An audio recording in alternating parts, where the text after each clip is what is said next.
Mumbai metro 3 लवकरच मुंबईकरांच्या सेवेत दाखल होणार आहे, परंतु ती मेट्रो नक्की कशी असणार आहे। आपण सध्या मरोळ नाका या स्थानकावरती आहोत आणि आपण पाहू शकतो की ही मेट्रो जी आहे ही मरोळ नाका स्थानकावरती आहे आणि संपूर्ण एकूण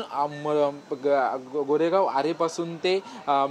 बीकेसी पर्यंत एकूण 10 स्थानक जे आहेत ते सुरुवातीला ह्या पहिल्या सेवेमध्ये दाखल होणार आहेत। ऑक्टोबर महिन्याच्या सुरुवातीलाच ही 10 स्थानक सेवेत दाखल होतील असा अंदाज वर्तवला जातोय, परंतु ही संपूर्ण मेट्रो जी आहे ती मेट्रो ड्रायव्हर विरहित जी आहे ती मेट्रो असणार आहे आणि सुरुवातीला आज जे आहे ते याचं ट्रायल रन सुरू आहे, परंतु आज ट्रायल रन सुरू असताना संपूर्ण मेट्रो कशा प्रकारची आहे आपण नक्की पाहतोय की एकूण आरे कॉलनीपासून ते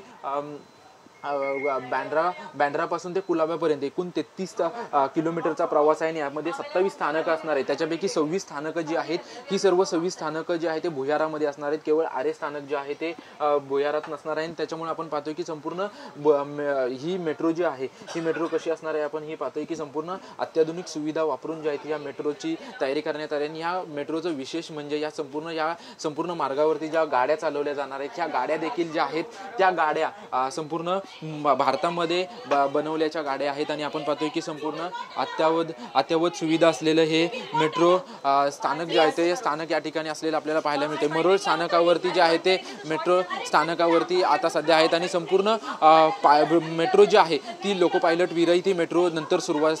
चालवली जाणार आहे। ऑक्टोबर महिन्याच्या सुरुवातीला जी आहे ती ही मेट्रो चालवली जाणार आहे। सध्या आपण पाहतोय की मेट्रोच्या गाड्या ज्या आहेत त्या गाड्या देखील अत्याधुनिक सुविधांनी बनवलेल्या आहेत। भारतात बनवलेल्या ही गाड्या ज्या आहेत ह्या गाड्या बनवलेल्या आंध्र प्रदेशमध्ये ज्या आहेत एकूण गाड्या ह्या सर्व 12 गाड्या ज्या आहेत त्या 12 बनवलेल्या आहेत आणि त्यापैकी काही गाड्या ज्या आहेत त्या आता मुंबईमध्ये दाखल झालेल्या आहेत आणि ऑक्टोबर महिन्यामध्ये ही संपूर्ण सुविधा चालू होऊ शकते असा अंदाज जो आहे तो अंदाज वर्तवला जातोय। आता सध्या सुरुवातीला आपण जर पाहिलं तर पहिले 10 स्थानकं जे आहेत ती 10 स्थानकं मुंबईकरांच्या सेवेत दाखल होणार आहेत आणि त्यामुळे पश्चिम द्रुतगती महामार्गावरती जी वाहतूक कोंडी मुंबईकरांना त्या वाहतूक कोंडीचा सामना करावा लागतो त्या वाहतूक कोंडीपासून मुक्तता जी आहे ते मुक्तता होण्याची शक्यता आहे, कारण की आरेपासून ते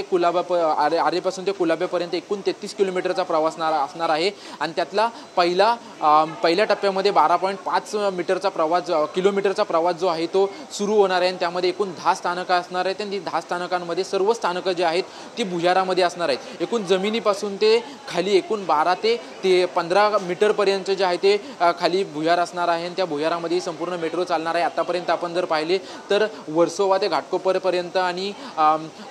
जे छत्रपती शिवाजी महाराज टर्मिनलपासून ते आरे कॉलनीपर्यंत जी काही मेट्रो स्थानकं होती ती मेट्रो स्थानकं आपण ब्रिजवरती असलेली पाहायला मिळत होती, परंतु आता ही सर्व स्थानकं जी आहेत आणि संपूर्ण मेट्रोचा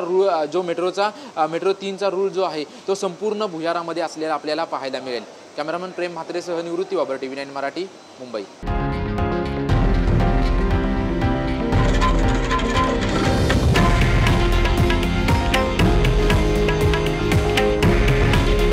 हे आहे देशातील नंबर 1 न्यूज नेटवर्क आणि आपण पाहत आहात TV9 मराठी।